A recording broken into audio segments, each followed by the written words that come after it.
Awesome. All right, I'm going to go ahead and get started. Hi, I'm Sarah Wanenchak. I'm on the Committee for Theorizing the Web. On Twitter, I'm also Sunny Moraine. It's my author name, so if you see that person and you're wondering who the hell they are, that's me. One of the reasons why that is who I am on Twitter, and it's one of the reasons why I'm so excited about this panel, is I'm also a fiction writer. I write science fiction and fantasy in addition to being in academia. Pretty much every single one of these presentations is something that I'm either kind of academically involved in, fandom involved in, or just think is super cool. So before we, actually, it looks like we're not having a problem with that, but just, I feel like I need to announce this anyway.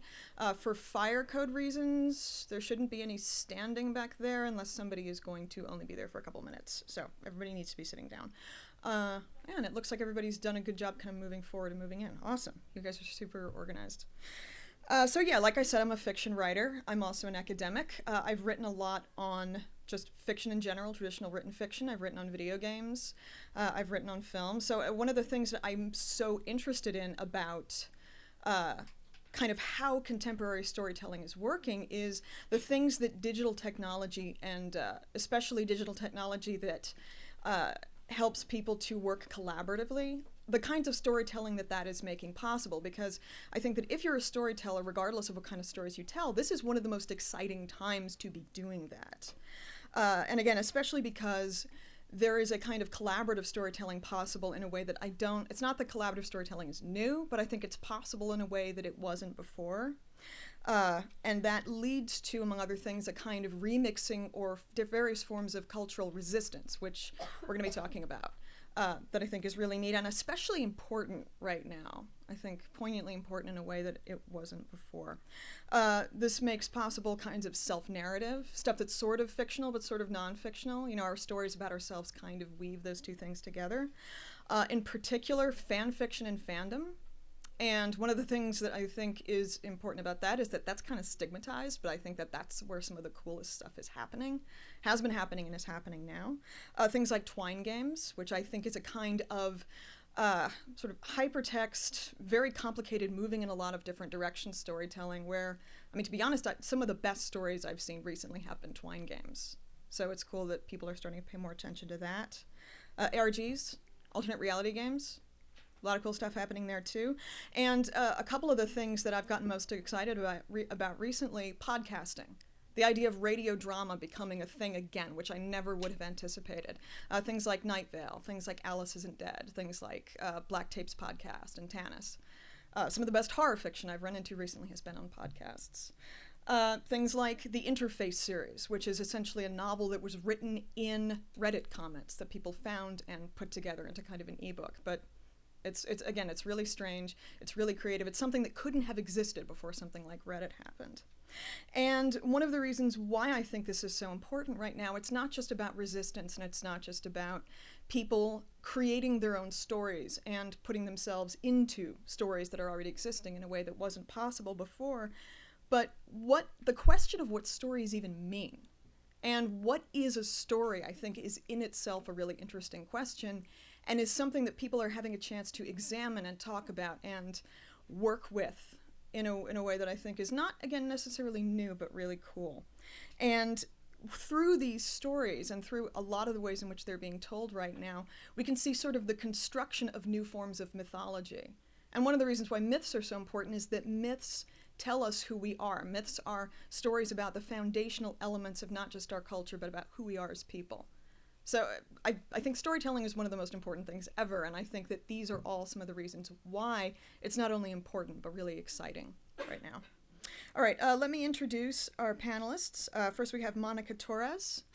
Is a journalist living in Brooklyn, New York, and her presentation is Racebending Toward a Better Future, How People of Color Are Putting Themselves into Stories They Were Written Out of. So, like I just said. Grace Sloan is an experimental filmmaker, prop master, and former projectionist with an unshakable love of the movies. Her academic interests include social media as both extensions of ourselves and film photo traditions, and Hollywood films as political and cultural reflections. And her presentation is going to be Hollywood's Evolution of Human Good versus Robot Evil. Cynthia Hua is a creative technologist interested in internet video. Her background includes work experience at Hulu, BuzzFeed Motion Pictures, and Facebook Video, where she has analyzed how systems for media distribution shape the creation of content. And her presentation is going to be Screens on Screen, Black Mirrors and Other Filmic Narratives of Technology. And finally, Stephanie Monohan is an illustrator and youth culture researcher for MTV. Her background is in American studies and gender and sexuality studies, but these days you can find her lurking around the Spectacle Theater in Brooklyn and co-running Heinous Materials Tapes, a spoken word horror cassette tape label. And her presentation is It Could Look Like Someone You Know, Trauma, Haunting, and the Impossibility of the Post-Human in Modern Horror Films. And with that, I'm going to get out of the way, and Monica, go ahead.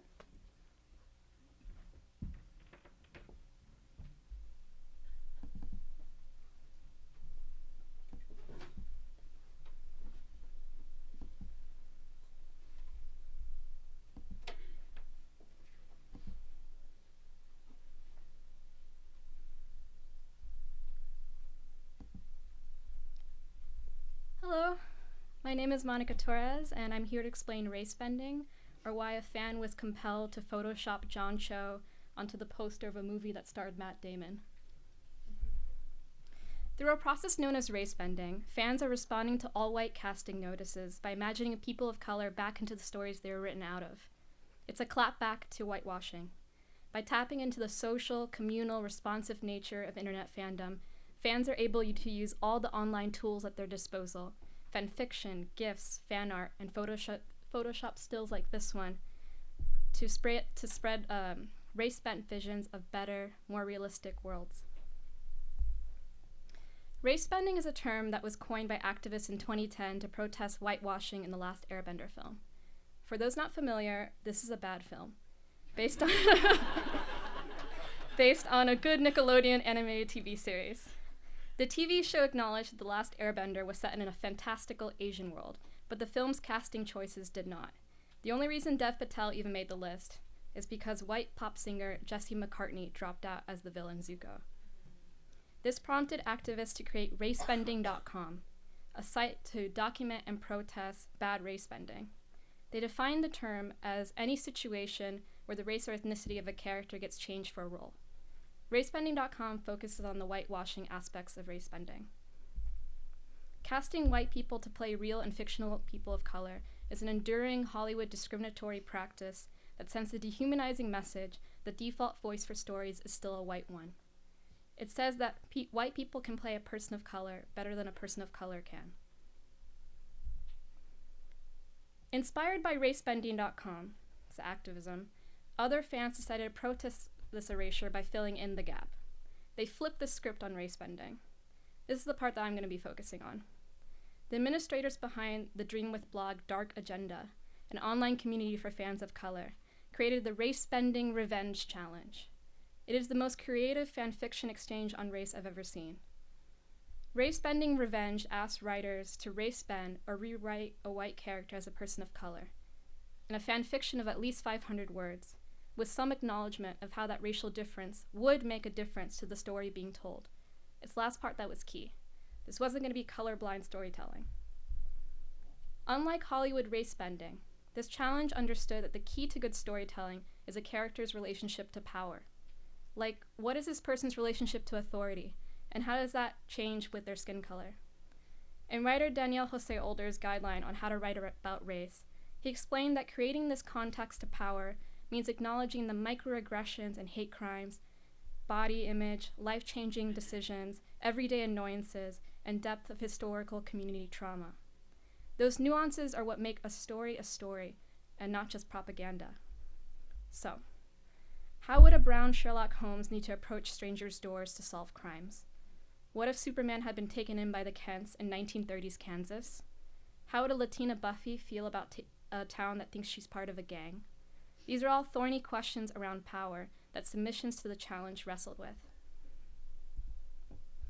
My favorite fanfiction from the challenge imagined Bucky, superhero Captain America's sidekick, as Nisei. By making the sidekick to a World War II comic book hero, a child of Japanese-born immigrants, the story deconstructs and critiques the jingoism behind Captain America's premise. This historical world-building is what fanfiction encourages writers to do. Fanfiction writers are making transformative works that are working off of an original text. You already go in knowing the plot and the characters. The plot is beside the point. Fanfiction taps into the pleasure of rereading, or closing the end of a book wanting more. Now that I'm not pressed about what happens next, I can now ask, what happens if? Like, what happens if the magical world of Harry Potter had more people of color? A 2015 video called Every Single Word Spoken by a Person of Color in the Entire Harry Potter Film Franchise by Dylan Marin showed the lack of representation in this 8-film movie franchise by its brutally short length, 6 minutes, 18 seconds. Those 6 minutes, 18 seconds show that persons of color are largely irrelevant and invisible to the narrative that's supposed to mirror our own. This is an ongoing problem in this universe. After hearing that the latest Harry Potter film, Fantastic Beasts and Where to Find Them, is set in 1920s New York and was going to star yet another white dude as the lead, I read one fan on Tumblr say she was going to make fan fiction in response because in Harry Potter, quote, "The world begins and ends with straight white Christians and I am tired." So seeing fan-created visions of Harry Potter worlds set in the 1920s Harlem Renaissance is a way to give back and restore those lost voices. Racebending embodies media theorist Henry Jenkins' claim that fanfiction can repair the damage done in a system where contemporary myths are owned by corporations instead of owned by the folk. Exposing the structured absence of people of color in media by fixing it yourself becomes a written or visual indictment on behalf of every person the original creators failed to include. The Racebending Revenge Challenge is over, but you can see its influence on Tumblr with posts that have thousands of notes tagged #racebending. It's here that I'm reminded that the power of racebending not only comes from the work itself, but also from the conversations, debates, and community that fandom facilitates around them. Here's the life cycle of one such convo. A person posts a Tumblr gift set of superhero Tony Stark as a black man. Great. The gift set alone is a convincing argument. Using the power of repetition, a gifts loop hypnotizes you into thinking that the footage of actor Aldous Hodge and the superhero Iron Man are one and the same. A gift persuades you into believing into more than the sum of its parts. But it gets better. That idea becomes a story. That gift set then gets reblogged with a different user's speculation of that race-bent character's entire emotional backstory. #oh my god, I'm automatically a million times more interested in rich, kind of dickish superheroes when they are POC TBH. Because imagine being a little black boy growing up so smart and so alone. That commentary then gets expanded and endorsed in another reblog. #God, yes. You just never see POC in that kind of archetype. Tony Stark is a power fantasy reserved for white men. Fandom actively encourages fans to invest themselves into characters with this affective engagement. Unlike other models of discourse that emphasize objectivity or distance, fandom is all about the feels. How deeply can I understand this person's relationships, what drives them, their ambition, their sex life, those interpersonal, institutional contexts? For marginalized fans, that's what's great about race-bent fandom. You're actively encouraged to create and inhabit new worlds so that you can make intimate connections with original texts that may otherwise not include you. But not all examples of internet race-bending are born explicitly from the subculture of fanfiction fandom. This past May, an example of race-bending, #starring John Cho, went mainstream on Twitter. William Yu photoshopped Korean-American actor John Cho onto movie posters with white male leads as a visual critique of the lack of Asian American representation. Out of the top-grossing 100 domestic films in 2015, there were no Asians in leading roles. John Cho himself endorsed the hashtag, but as with all fandoms, he said he knew that it wasn't about him, but what he represented. Fans use celebrities as digital avatars to project their own fantasies, hopes, and anxieties onto their bodies. Because their likenesses are everywhere, using celebrity images is the go-to way to create race-bent gifs and fan art. I believe that race-bent revenge and #starring John Cho are not one-offs, but are showing us where race-bending could go next. Race-bending is born out of resistance, and it needs original works to push and pull against. As long as there are whitewashed works, racebending is here to stay. The vocabularies of what to call it may change, the tools of how to do it may change, but it will remain a way for fans to critique the structured absence and token presence of race in media. Racebending offers alternate universes to critique our own, in the hopes that these headcanons may one day become canon. And I believe that goal is possible. James Baldwin once said that the world changes according to the way people see it. And if you alter, even by a millimeter, the way that people look at reality, then you can change it. I want a future where we can consume stories that better reflect and recognize our own lived realities. These race-bent fan fictions and fan art are incremental, yet impactful steps towards that future. Thank you.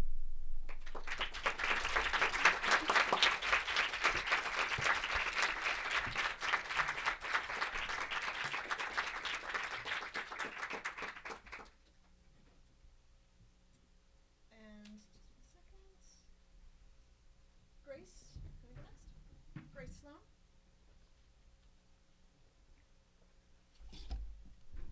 Hey everybody.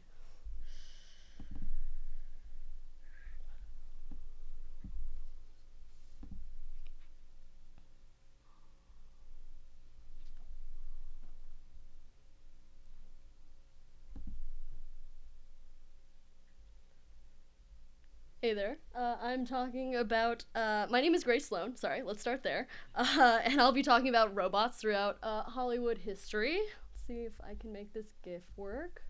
Oh, no. Let's see. Sorry. Oh, are no GIFs working? Oh, sorry. Technical difficulties. There we go.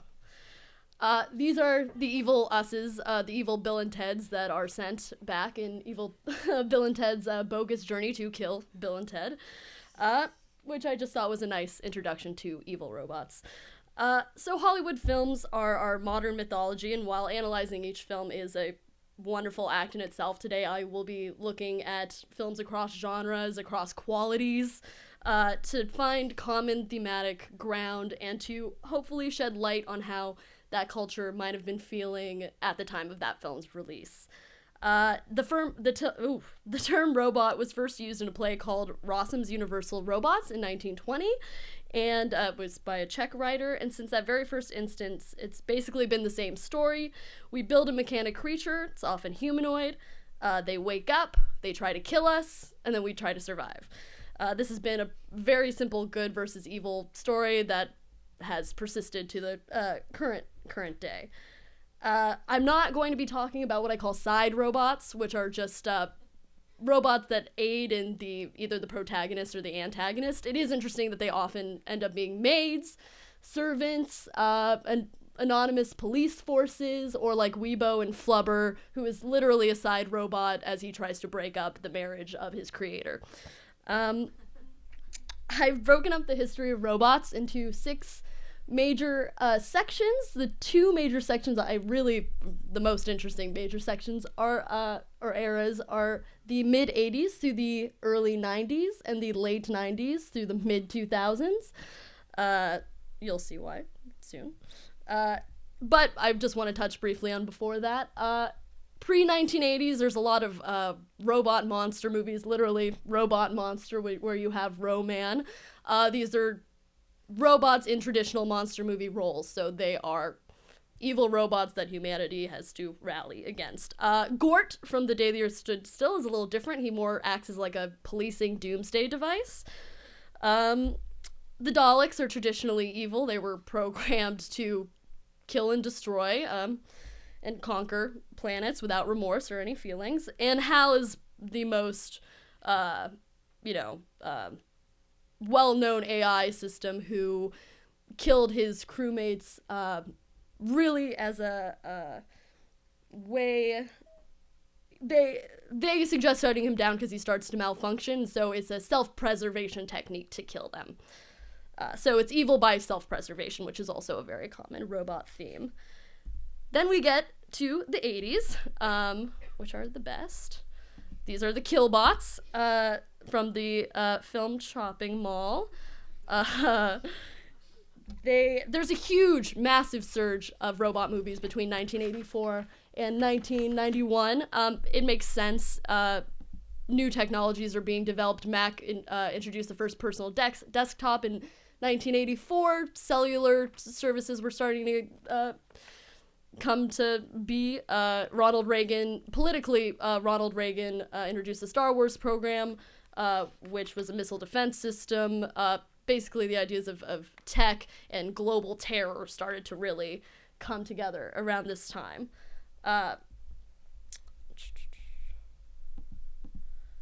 And that's why robots become military and policing tools, particularly around the mid-'80s. Here you have Short Circuit and Daryl, which are both films about creatures that are made for military needs. And they're made to protect humans, but the threat of them going rogue and killing everyone is a constant threat in these films. And the solution to this... Oh, sorry. Skynet is one of the first examples of a very, very, very evil AI, which is in the film Terminator, of course. And Skynet is a military computer system that controls the nuclear arsenal. It becomes an AI, wants to self-preserve itself, and thus creates the nuclear holocaust and then the Terminator program to destroy other human life on Earth, which is where we get the Terminator. And the solution to these evil robots is to somehow imbue the robot with some form of humanity. This is not working for me. So here we have the ED-209, seen here in the boardroom meeting, killing one of the board members, and the answer to that is, of course, RoboCop, which is the cyborg version of the ED-209. Basically, it's ED-209 with a human in it. And sometimes injecting humanity into robots is just a cultural thing. By teaching the robot's culture, you give it some sort of sense of humanity in hopes that it will value human life and then not kill us all. In Short Circuit, number 5, first his programming is scrambled by lightning, which is also a very common theme, which is a carryover from the Frankenstein myth. Lightning does everything to robots, makes them good, makes them evil, messes with them in all kinds of ways from the 80s and onward. In Short Circuit, though, it isn't until after he meets Ali Sheedy, who teaches him, there we go, gives him books, TV, music, movies, and it's not until after then that he is a lovable, sentient robot. It's not a matter, also, all these human values that we try to give to robots are all internal. It doesn't matter if the robot looks human in the 80s.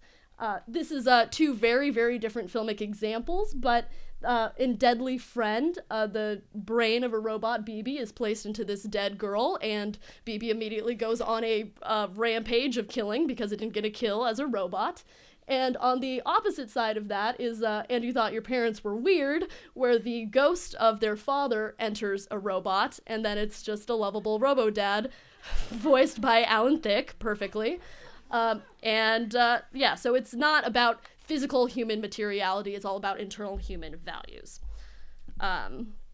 But looking human, there's a great robo trope of just robots busting out of humans that I think is none of these GIFs are working, I'm sorry. Anyway, so at the end of this era of the mid-'80s to early 90s, the Terminator 2 comes out, and he comes back as a good guy, which is actually enormously shocking. The monologue that Sarah Connor has while watching the Terminator basically father her son, let me just read some of it. It would always be there. It would die to protect him. Of all the would-be fathers who came and went over the years, this machine was the only one who measured up. And in an insane world, it was the sanest choice. So the Terminator comes back as a good guy only to be the father of John Connor and not the enemy of Sarah Connor, who is John Connor's mother. Okay. Mid-90s, boring. It's only Jean-Claude Van Damme, cyborg movies, and fembots. There's nothing really else here. All right, so then we get into the really interesting phase of the late 90s through the mid 2000s, where you get an onslaught of just these films.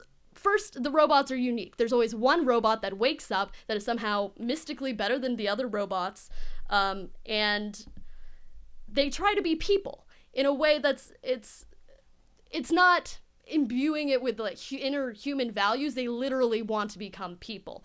Robin Williams in Bicentennial Man, his name is Andrew in the film, literally at the end of the film injects himself with blood, which will eventually rot his system, just so he can go to the like future equivalent of the UN and get human status. Robots are suddenly obsessed with being human. David from AI, his whole thing is just a Pinocchio quest. He just wants to become a real little boy so his mother can love him. And we see more and more like that. Iron Giant, which is an amazing movie. I love Iron Giant.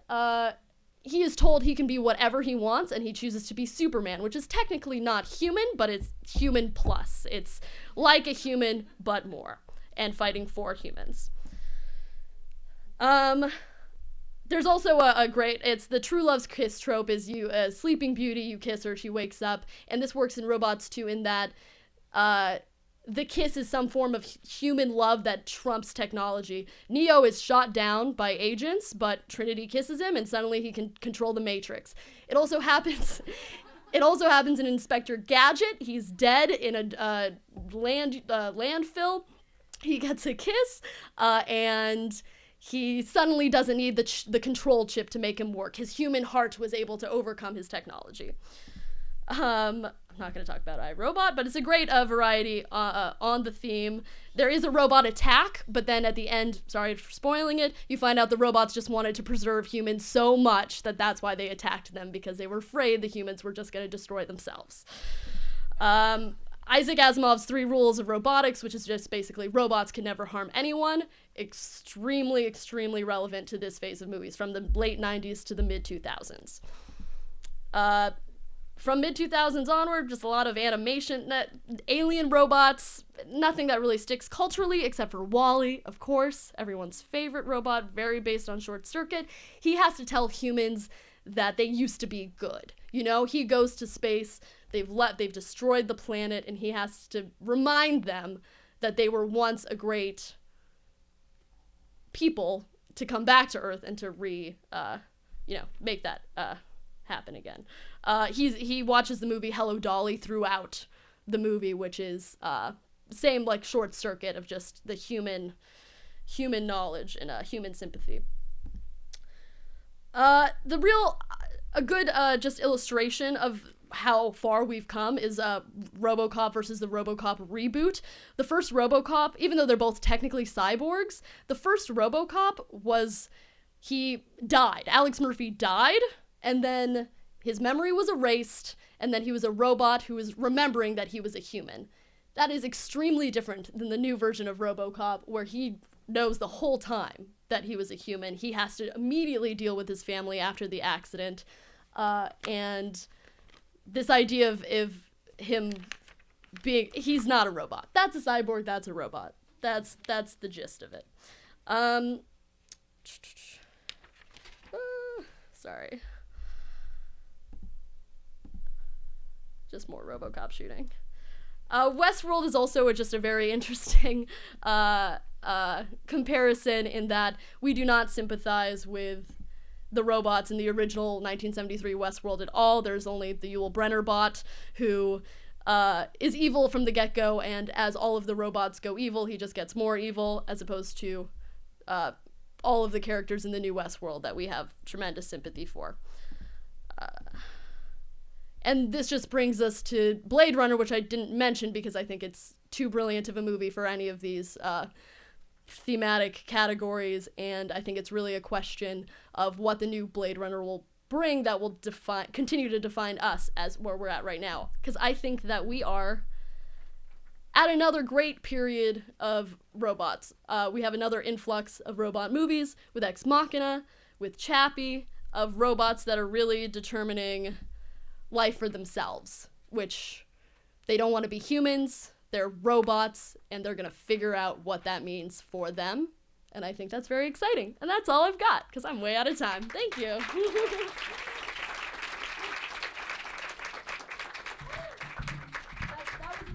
was like 40 minutes. Okay, sorry about that. I'm a mess. All right, next we're going to have Cynthia Hua with Screens on Screen, Black Mirrors, and Other Filmic Narratives of Technology.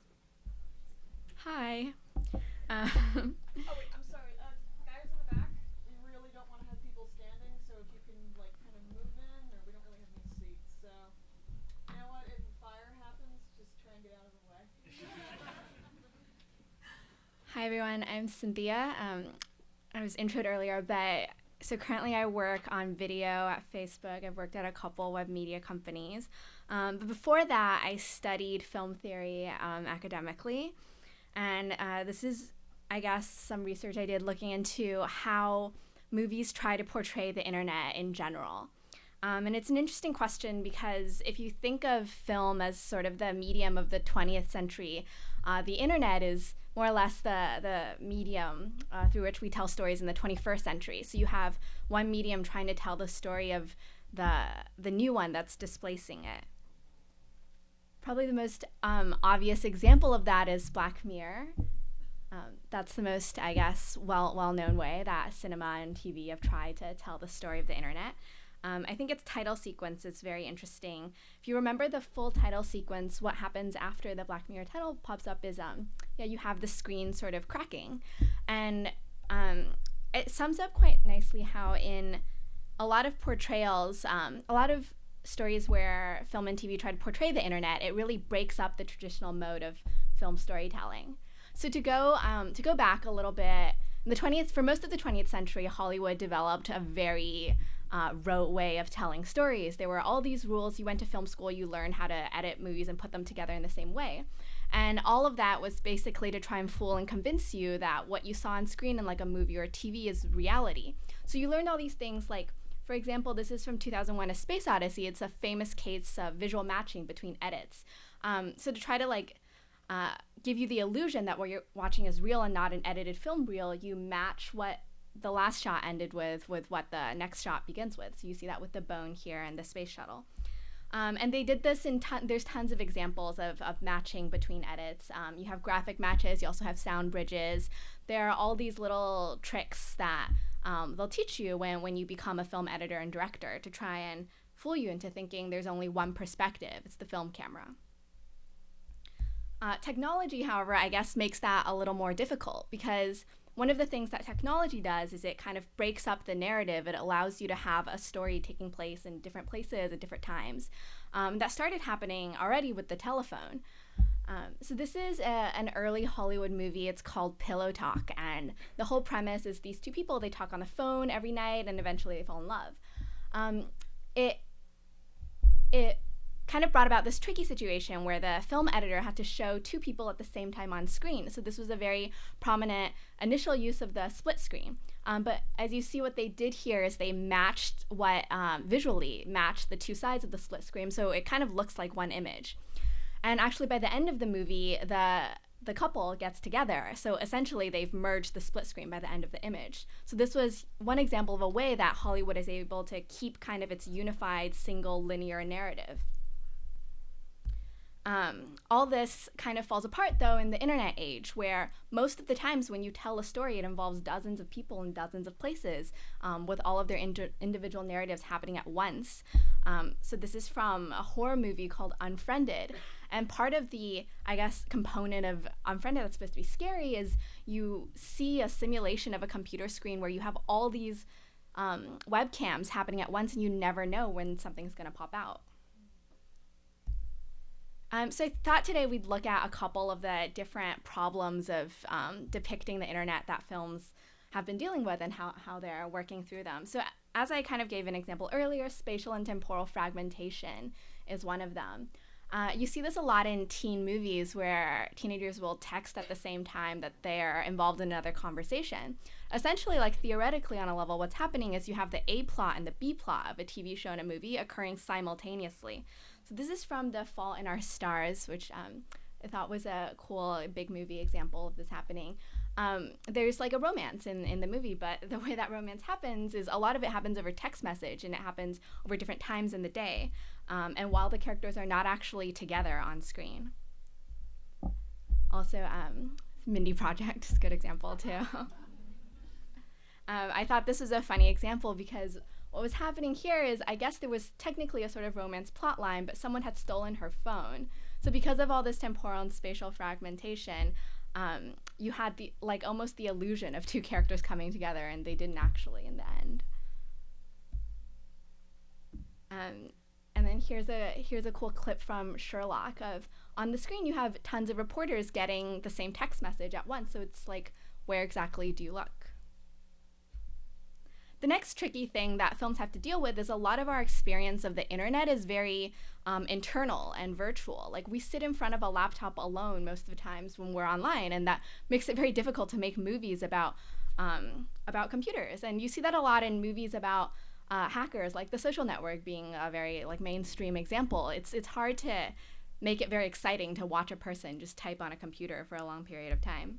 So something movies do is they'll go very surrealist, and they'll make the internet external by making sort of a fantasy version of it that doesn't really exist to the character, that's in the character's mind. So in The Fifth Estate that happens, they're technically, I think, in a network, whatever that means. But what you see on screen is this whole range of kind of surreal looking cubicles. They also do that through animations. I really love this movie. It's called The World. It came out a couple years ago from Asian director Jia Zhangke, and it's a very sort of realistic movie, as you see on the right side. But it's intercut with highly sort of fake-looking animations whenever the characters are texting or having or going online or using internet communication devices. And obviously you see that in things like Avatar. I mean, I think there's a lot of movies now kind of obsessed with virtual reality, and part of the reason is when you have a character go into virtual reality, you don't have to deal with that problem of them experiencing something in their own heads anymore. And then finally, the last thing that they do, which is something they used to teach you not to do in film school, is they have to add on layers of exposition. So this is from Mr. Robot. Mr. Robot is quite well known for having a voiceover the whole time. Exposition for a long time was kind of frowned upon for filmmakers. You wanted to show, not tell. But when you have someone who's experiencing something virtually, you have to start exposing again through visual cues, through sound over, through here you have text overlay in Sherlock. And this leads me into my next point of the third thing, in addition to fragmentation and virtual experiences that you see with movies about the internet, is a lot of mixed media. So that's a clip from The Social Network where you're actually seeing a computer screen. And what you notice about this Facebook screen is it's got text and design and photos at the same time. And as I mentioned before, so what you get is sort of a return to the linguistic on screen, which is interesting because film and photos were initially seen as, oh, this is a step forward from the way we used to tell stories through the word, but suddenly it's back to telling things through text. And here I just have a whole series of various examples of texting in TV shows. And you don't realize you're watching these TV shows, you think you're passively sort of engaged, being entertained, but you have to do the work of reading on screen, which hasn't happened for a long time. And then finally, I guess all this sort of culminates in a sort of information overload. And by that I mean you notice in a lot of film and TV about the internet that there's too much information to be shown on screen at once. So what you end up getting on the single film screen is a sort of shorthand. And that speaks to the idea that ultimately film is, I think its edges are being pushed a little bit, and you see the traditional modes of storytelling in that medium being strained by how many new things they have to represent in the age of the internet. So this is a good example from Sherlock where he has a dozen laptops out at once. you assume because of all the visual cues, because of the narrative context, that he's researching and finding solutions and answers, whatever, on all these screens at once. But of course, like, you don't actually see what he's going through. You don't see his searches. He becomes sort of a translator. So, like, a good example is Modern Family, right, is typically kind of a traditional one-camera sitcom. But they did one episode where it was called Connection Loss, and the whole thing was on a laptop screen. So you can starkly, like, you can see the difference very much between, like, a story that's told this way and a story that's told this way. And you can also see, so I bring up Sherlock again because I think it's a very interesting comparison. The show is a show that's sort of obsessed with the science and technology being able to solve the mysteries of our times, even the original story by Arthur Conan Doyle. And the new updated version kind of frames it so that Sherlock is so amazing at what he does because he's so great at processing all of the information he gets from the internet. So he becomes kind of like a human translator. So ultimately, what you end up getting in the age of the internet is a sort of narrative of infinite perspective. You know, if the point of traditional film was to convince you this is one perspective, this is all you get, this is reality, the internet kind of throws a wrench in that. And this is from the movie Men, Women, and Children, and this is one of the typical scenes where you can clearly see lots of people going through their own stories at once. And the idea that everyone can have authorship control is fundamentally at odds with a lot of the ways that movies used to tell stories. The idea was that the filmmaker had authorial control. So if everyone has their own cameras, then what is exactly the point of having a single film camera? So you see, I just think it's a funny comparison between, I guess, the way a classic Hollywood romance takes place in Pillow Talk and Her, which is sort of a more modern take, and he was sort of, you know, like ends up alone with his phone. Yeah, and that's pretty much it. It results in the breaking apart of the film narrative as you saw initially.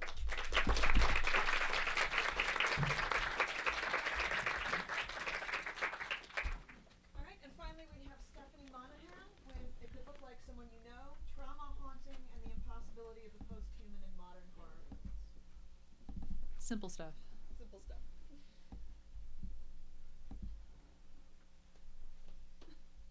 Hi. Well, first of all, I'm really excited to be here. I love theorizing the web, and I love telling people what horror movies I think they should watch. So this is a really good day. So yeah, my talk is called It Could Look Like Someone You Know, Trauma, Haunting, and the Impossibility of the Post-Human in Modern Horror Films. Horror has a long history of engaging with our anxieties regarding technology, our bodies, and ultimately the violence of modernity. When we think about horror films that directly address human relationships to technology, there have been two subgenres that I think really get at this. The first is tech body horror, epitomized by the work of David Cronenberg, which, if you're like me and you picked your Long Live the New Flesh badge, you can pledge allegiance to him every day. But, you know, director of films like Videodrome, The Fly, Existence, but also lesser-known films like the cyberpunk horror film Tetsuo the Iron Man. These films depict tech very physically, as something that collides with the human body and transforms it, often taking it out of a person's control in a really visceral, violent way. The second subgenre lacks such a strict taxonomy as the first category, but for the sake of just getting through this concept, I'll call it Ghost in the Machine horror. And the conceit generally being that a vengeful spirit haunts a device or a machine and uses those machines to gain access to unsuspecting innocent users who it tortures psychologically before eventually killing them. Japanese or J-horror really has this market cornered. Thinking of films like Ringu or The Ring, I picked The Ring because I just like that picture better. One Missed Call and Pulse. More than anything else, these films use tech more as a clever way to give a ghost a new type of vessel by which to reach people, essentially making the haunted house mobile, removing the geographical boundaries that confine a haunting, and also eliminating the inevitable question everyone asks during movies like this, which is, but why don't they just leave the house? So that's a really general, very simplified purview of this landscape of horror. But I chose to talk about this subject because over the past couple of years I saw some horror films that really struck me in how they depicted social networks in the way that we currently tend to understand them, as something that exists online and in embodied spaces, separate in some ways and overlapping in others. So I'm glad that there was some lead up to Unfriended, because I'm going to talk about it a lot. I'm referring to that film and It Follows, both released in 2015, yet both very different. And we can get into the general plots, but up front I'll just say that the entirety of Unfriended, like we already saw, takes place on social networking sites and chat platforms that interface you directly with the world of the film, while It Follows is noticeably devoid of many modern tech devices. But beyond that, I began to feel that these films were wrestling with questions I was asking myself frequently. What does it mean at this point for us to live our lives online? And if the embodied experiences we have and the trauma we experience IRL in real life follow us online, can we ever escape it? And did we ever have a chance in the first place? So for this project, I focused on N. Catherine Hales's critique of the posthuman as explored in her work, How We Became Posthuman. And this is a grave oversimplification of the book, but it's really good.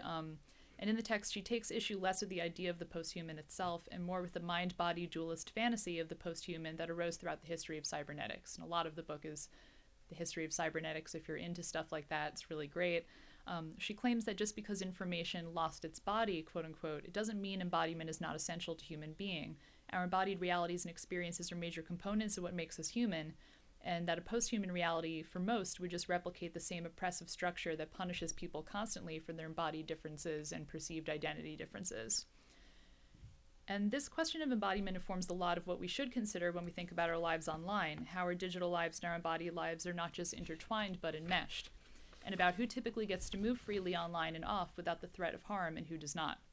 It situates the posthuman, as Hales implies, as something that, if achievable, is only available to a very privileged set of people, whose concept of identity is not informed, or rather entirely formed, by the physical embodied experiences they have because of their bodies and perceived differences. And secondly, I relied heavily on Avery Gordon's Ghostly Matters, Haunting a Sociological Imagination, to help me explore the question, if embodied reality and experiences are so important, what exactly are we taking with us into our digital lives that tethers us to the embodied reality and prevents us from achieving this post-human utopia?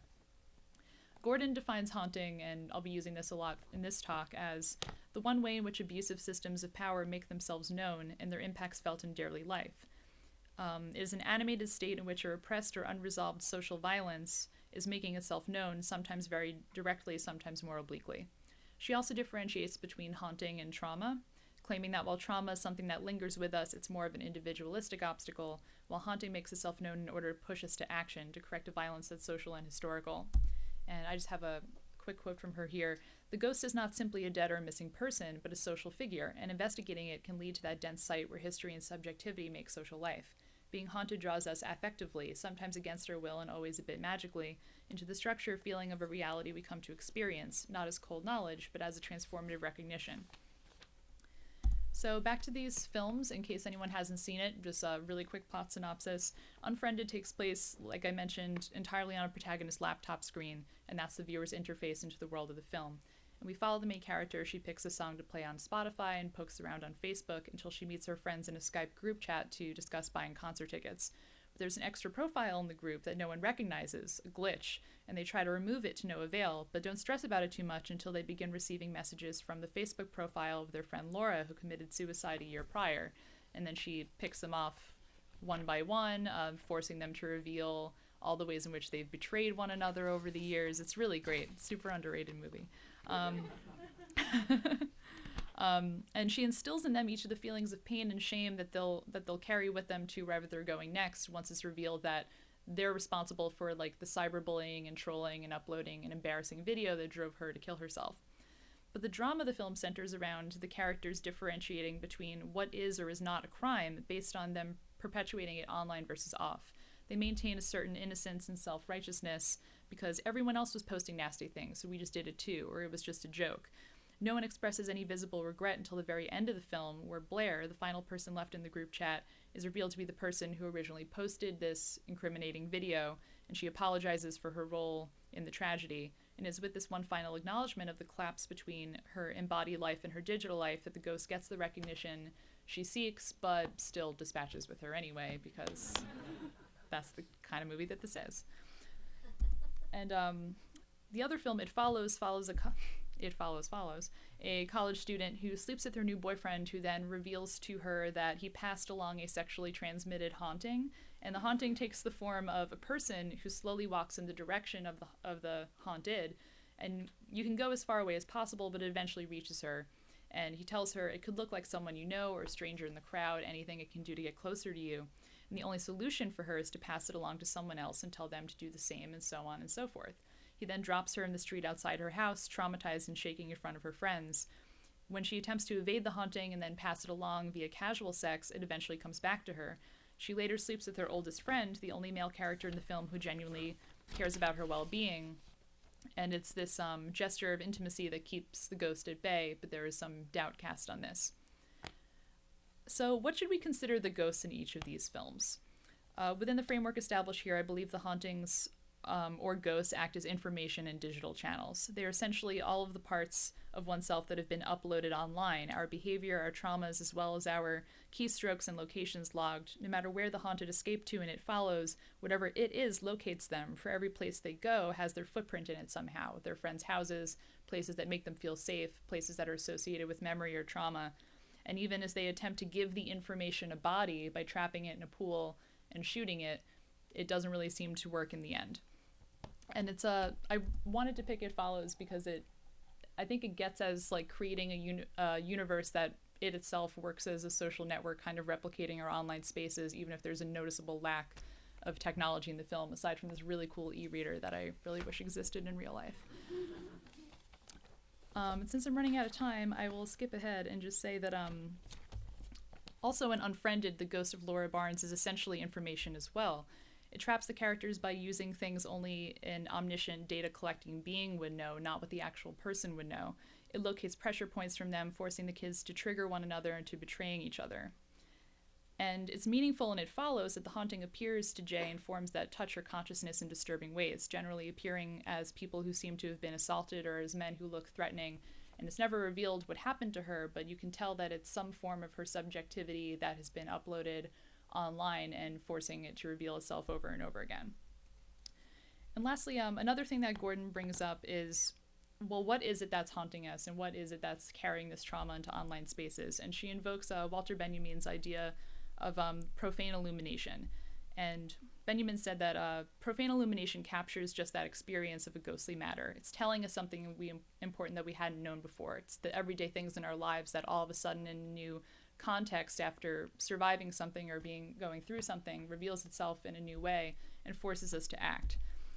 So in films like this, it could be a song that invokes someone's guilt, an uneaten sandwich left alone in someone's room to collect mold, and anything that over the course of the films cause them to somehow strike back against this haunting. So in conclusion, I think both of these films depict people's attempts to escape in some capacity the constraints of their embodied lives. Their shame, their guilt, their tragedy, and most importantly, their losing struggle against those who hold power over them and attempt to escape into the post-human. But ultimately, in both of these films, that attempt to escape fails. And I think that we're going to see more horror movies that explore less about our anxieties regarding technology and less regarding technology in the post-human itself and more about what if we're not able to escape into this post-human and what if we cannot escape our embodied realities the way that we were promised that we would in a utopian sense. So I'll just leave you with this quote from Hales. If my nightmare is a culture inhabited by post-humans who regard their bodies as fashion accessories rather than the ground of being, my dream is a version of the post-human that embraces the possibilities of information technologies without being seduced by fantasies of unlimited power and disembodied immortality, that recognizes and celebrates finitude as a condition of human being, and that understands human life is embedded in a material world of great complexity, one on which we depend for our continued survival. So, thanks a lot.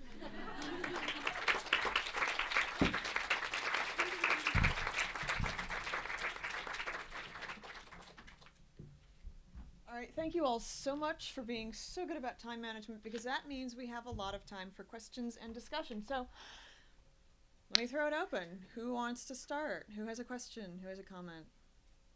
There's room is packed. You got to have something to say. Come on. Yeah. From listening to the presentation on Racebending, going directly into the presentation on the history of the evil robot in film, I'm curious whether, I guess this might be something that you would have stumbled upon in your research, whether there's been any overlapping conversation about those two things, like the robot over the past, like 50, 75 years as an oblique way for the Western world to have a conversation with itself about people of color in Western society, and like how that view has evolved or changed. Like, I guess, for example, going from the sort of monster robot invading to Wall-E, which is like a more positive portrayal, but still sort of probably like through that lens subservient of like, oh, if Wall-E were to be like an oblique conversation about it for like people of color, it'd be like, oh, thank goodness that we have this humble person on the ground reminding us of how great we once were and coming back to our roots. That's something that occurred to me watching back and forth between the two presentations. I'm curious if either of you. Yeah, I mean, Adilpho, I don't know if this is working. No, it's working. Oh, it is? Yeah, Or yeah. maybe just- Think so. Adilpho Nama has like, a whole book A little on closer though. has a whole book on like black space that's like I totally draw upon for my race bending talk, and I'm always reminded about like Will Smith is the one black sci-fi hero who's like always saving the day, but he has to usually like sacrifice himself in some way. Like race is everywhere in like robot films, even if it's not explicitly there, it's like there in its structured absence. And so like Will Smith is the like one black guy who gets to like live, and like Jesus, he sacrifices himself to save us all. Yeah, that's like the most prominent one. Yeah, this is working. Okay. Also on the Will Smith is you're absolutely right. Like the only black hero in sci-fi. But it's interesting at the beginning of iRobot, he's so prejudiced towards robots, which I actually kind of find really disturbing. Like just making prejudice. He actually in the beginning he chases a robot that he thinks is stealing a purse, and he has a line that's like, "Oh well, you see a robot running with a purse, so."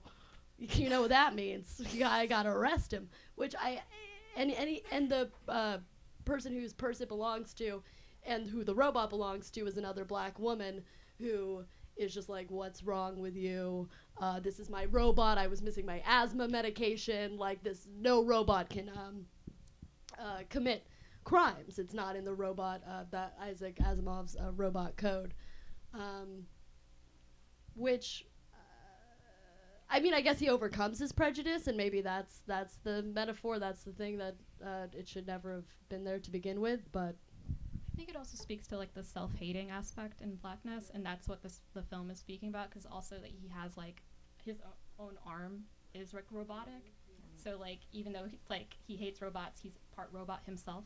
Right, absolutely. And that was like towards the end of your presentation, like as that thought like became an earworm of thinking along the lines of your presentation, and then having that as an underlayer listening to yours, it was almost kind of like helpful towards the end of like when you were saying that the portrayal of robots in current films is giving the robots a chance to just exist as themselves and robots and define what that means to them.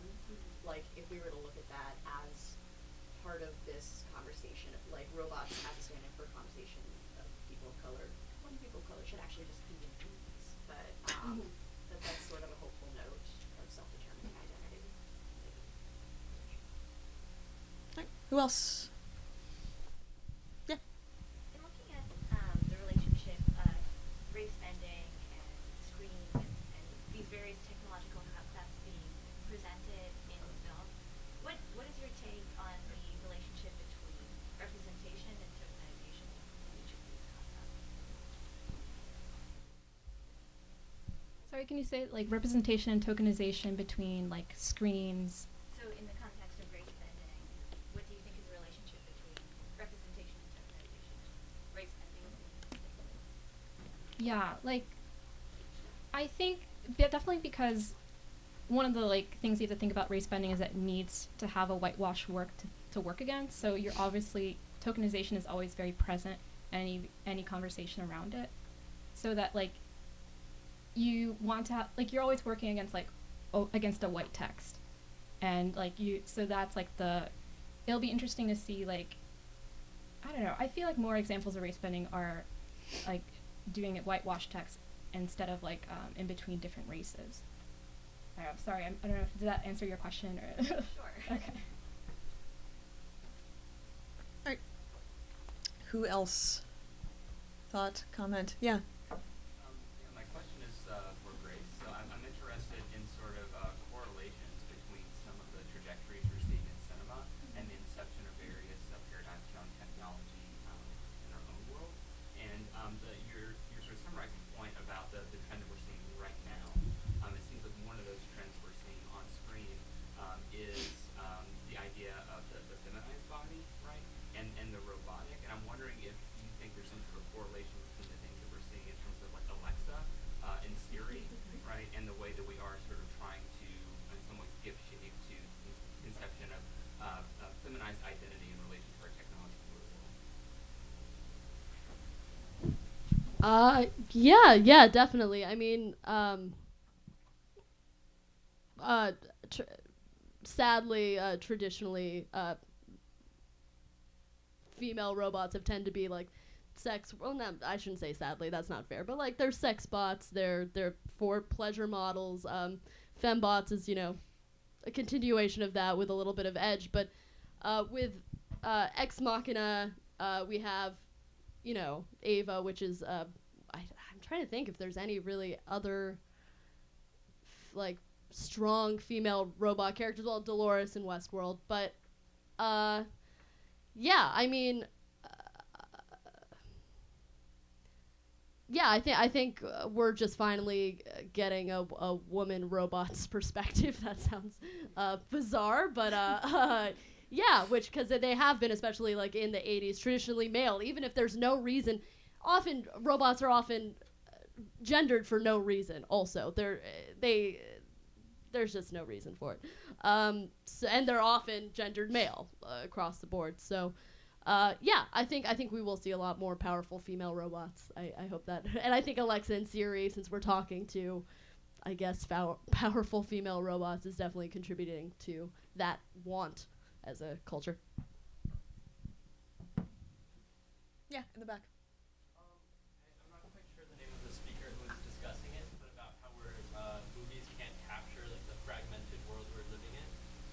But I'm personally quite unsure if any medium can capture the fragmented world we live in, because as humans we can only monotask.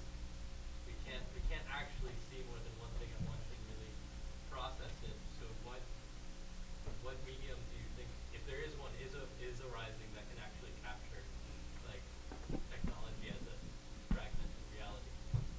Hi, so that was me. Yeah, it's working. So I think the idea is less that I think you're right. Like, people love to have a single narrative. Like, that's the way we think about things and communicate and tell stories. I think the thing with the internet, though, is when you have an interactive screen, it allows everybody to sort of pick and choose their own narrative. So, for example, if you look at like an episode of Modern Family where you see the whole thing happen on a computer screen, what really is the difference between seeing that computer screen that a filmmaker like screenshot and put together and going on the internet and sort of like navigating your own narrative? Like, you can choose and pick like clips of your own to see and therefore kind of put your own story together. So I think it's not so much that, like, I think you're right, like, no medium can really capture the sort of fragmented nature of our experience, but something that the computer allows you to do is it allows everybody to sort of put together their own narrative, and everybody puts it together a little differently. Yeah.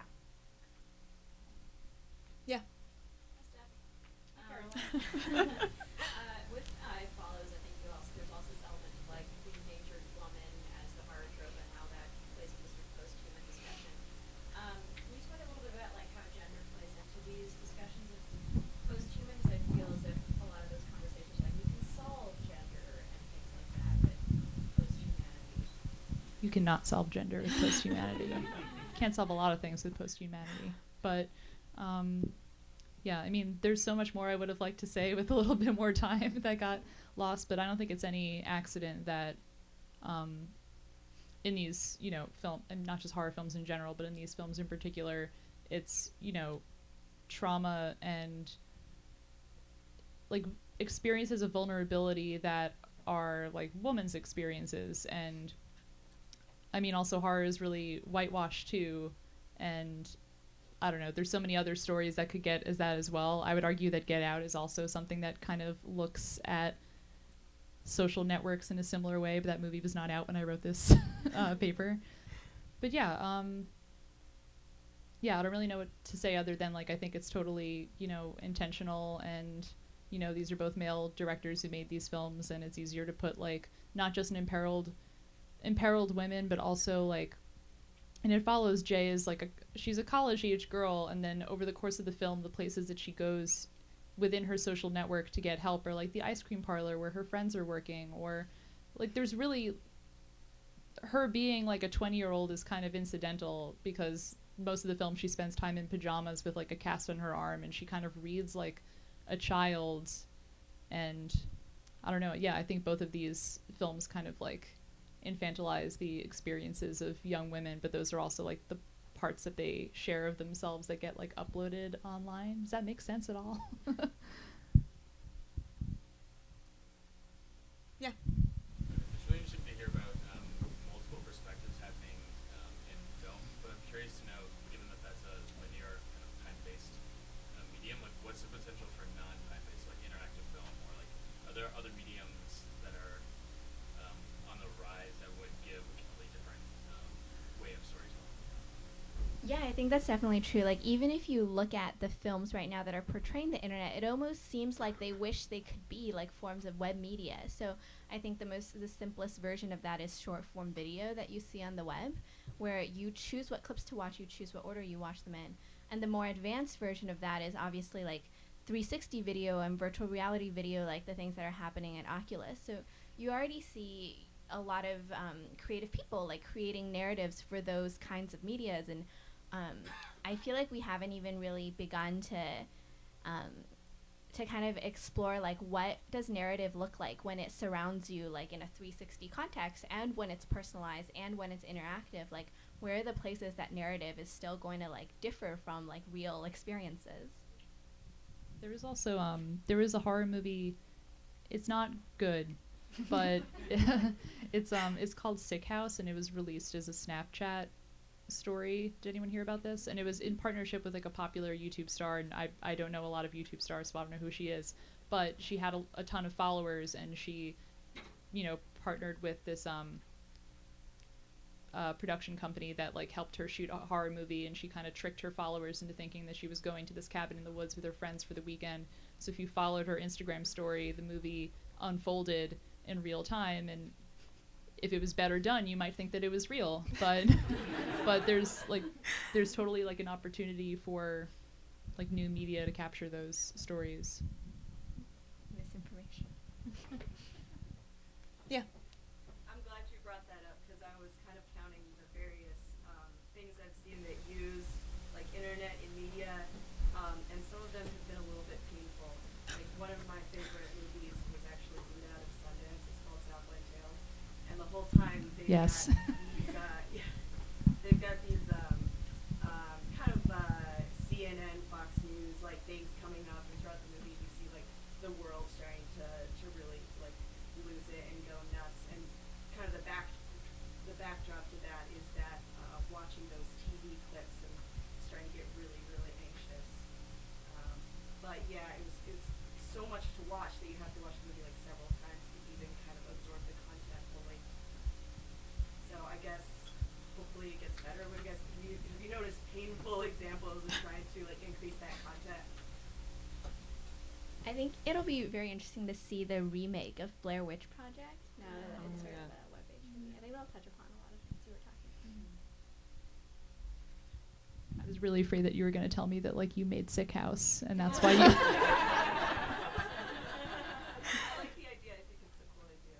But if you haven't seen Unfriended, I think it's a really impressive example of something that like very accurately represents like how people interface with online platforms, and it's the only movie that I could recommend. Like, you should watch it on your laptop to get the full experience, but it feels like so natural and like voyeuristic. It really is like someone shared their screen with you. But there's tons of like painful examples of like people like texting in movies and TV shows that like doesn't always land. And with horror, it's kind of tricky because I feel like it really wants to stray from those technological aspects, and I think that's why it's like taken so long for some films to address the things that I was talking about and like catching up, so to speak, to like our digital and online lives merging. Yeah, just that what that got me thinking of was the explosion of found footage films a while ago, because that's what people were thinking about, and now kind of seeing where that's going to transition to. That's interesting. If we're going to get out of here on time, I think we have time for one or two more. Yeah. Yeah, I'm kind of interested, I think, especially like in the way that marketing and previews of content end up having a pretty wide shadow nowadays, and a wide capacity to go viral and spread before even the information comes out. I mean, like a good example of this is like Ghost in the Shell casting, or even the like preemptive suggestions that like Donald Glover should be the next Spider-Man, and like the backlash that followed that. But then, I mean, it also just inherently relates to the images of technology on screen and the ways in which they like can seem outdated before they even appear on screen. I mean, I guess, and this is a larger question about the media landscape as a whole, but like, what, how can people who are making things preempt the kind of like obsolescence or just general, you know, backlash towards things before they're even seen? And I mean, that's a little bit more general, but yeah. So I think there's two things that like immediately come to my mind that are happening there. The first is sort of the universal authorship that the web allows everyone. Like when you can Google this movie's being made and you can look at IMDb and you can look at actors' histories, like everybody feels like they want to and should have a voice, especially when you can even reach out to directors on Twitter. I think the other thing that is happening there is like in this age of like hyper like mixed media, narrative becomes sort of displaced from like any sort of medium. So like the story of I don't know, like a Ghost in the Shell, which I don't know too much about. It's a story that's separate from the actual movie being made. Like we have so many remakes nowadays that you have the story and then you have the film being made, but outside of that you have the characters existing on like social media through marketing. You have like short versions of the movie, of like alternative versions, alternative endings, and all of this that sort of drags out the narrative to be in this space that's kind of untethered to any specific form. So that's why I feel like we like live in a world where we're like immersed in all of these narratives that sort of everybody has feels like they have a right to help tell. And I think really fandom facilitates that like the author is dead and we all have ownership in it through that like sort of like engagement of being like, I invested so much of myself into this character that this actor should become it, even if they themselves don't want to become it.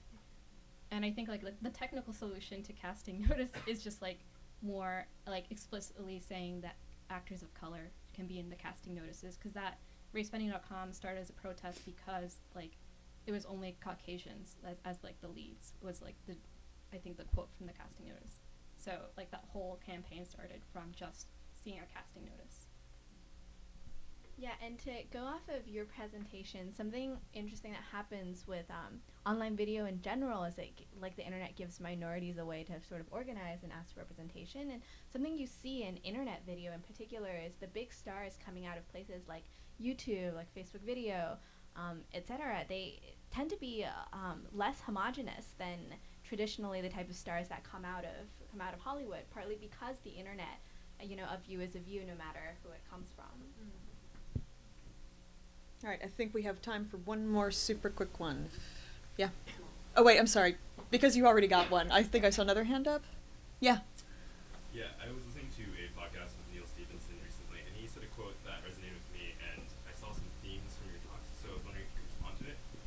He basically said that one of the reasons he thought that utopic narratives were overshadowed by dystopic narratives was that it was easy to create a dystopic narrative. It didn't take that much infrastructure because, you know, you just go into a desert and there's like some sparse, decrepit, aging, set pieces. It's much easier to do that than to re-envision what a utopic society might look like and build these sets and include the renderings and other types of post-production into the movie. And so I saw this theme of like technology as a driver and it leading to opportunities or sometimes challenges in narratives. And I was wondering if each of you could respond to what the opportunities you saw in your work as it relates to, I guess, this thematic of tech as progress, or maybe even as something that is an anxiety-ridden problem.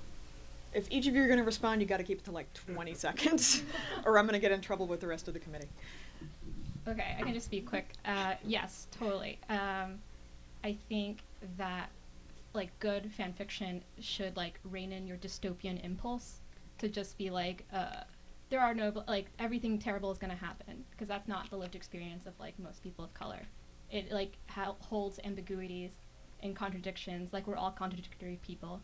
And like the best ones like really delve into like historical, bodily, like institutional context to make the story as real as our lived ones. And so that is the most successful examples of like finding a happy medium between dystopian and utopian. So I think maybe the goal is not to make one or the other, but to find something that's most reflective of our own lived reality. I think, well, one quick thing I could add is I think there is a lot of anxiety within creative classes with regards to technology. The people making technology or in control of it are rarely filmmakers and writers and artists. So I think the tendency is to mistrust it, because the people who are making it, computer programmers, software engineers, like they're not the ones creating these movies.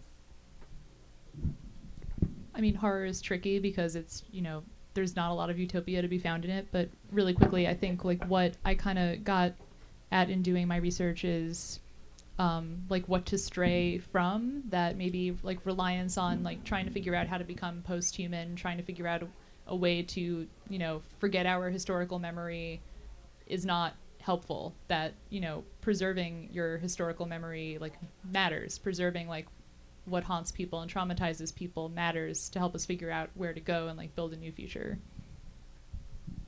Just really quickly, I don't know, you mentioned sets a lot, and that's actually what I do as my job. So I don't know if you mean like building sets literally, because I would argue that dystopias are way more complicated to build than utopias. And I mean, look at Blade Runner, like that's a lot of work to do. So I think it's a question of conflict. Where's the conflict in a utopia? Where's the narrative going to come from? I think that's why we see more dystopias than utopias. All right, thank you all so much. This was absolutely fantastic. If you want to continue the conversation with our lovely panelists, look for them for the rest of the conference. And yeah, thank you all again.